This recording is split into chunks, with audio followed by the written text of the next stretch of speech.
టీ45 news కి స్వాగతం. Professor Harigopal arrest తీవ్రంగా ఖండిస్తున్నాం. ఇది ప్రజాపాలన కాదు, ఇది నిర్బంధ పాలన. ఆంక్షలు, కంచెలు, అరెస్టులు, నిర్బంధాలు రేవంత్ పాలనలో నిత్యకృత్యం. అరెస్టు చేసిన ప్రజా సంఘాల నాయకులను వెంటనే విడుదల చేయాలని డిమాండ్ చేస్తున్నాం. మాజీ మంత్రి హరీష్ రావు నాగర్ కర్నూలు జిల్లా మైలారంలో మైనింగ్ కు వ్యతిరేకంగా గ్రామస్తులు చేస్తున్న నిరసనకు మద్దతు తెలిపేందుకు వెళ్లిన పౌర హక్కుల నేత ప్రొఫెసర్ హరిగోపాల్ ని అరెస్ట్ చేయటం అమానుషం. దీన్ని తీవ్రంగా ఖండిస్తున్నాం. ప్రజాపాలన, ప్రజాస్వామ్య పునరుద్ధరణ అంటూ గప్పాలు కొట్టి ఇప్పుడు ప్రజల తరపున పోరాటం చేస్తున్న ప్రజా సంఘాల నాయకుల గొంతులు నొక్కడం అమానుషం. ముఖ్యమంత్రి రేవంత్ రెడ్డి ఇదేనా మీరు చెప్పిన సోకాల్డ్ ప్రజాపాలన? ఇందిరమ్మ రాజ్యం అని చెప్పిన మీరు కంచెలు, ఆంక్షలు, అరెస్టులతో నాటి ఎమర్జెన్సీ పాలనను గుర్తు చేస్తున్నారు.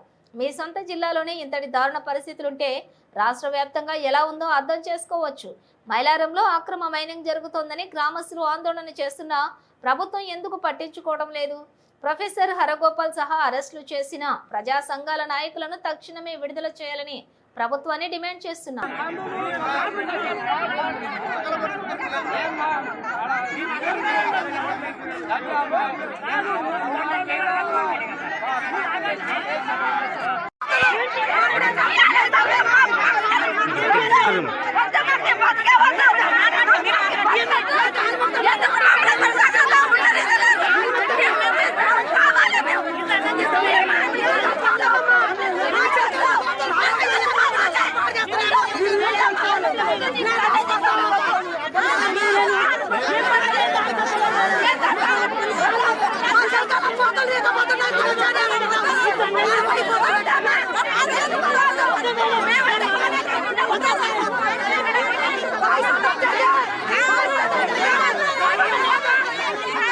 Hey!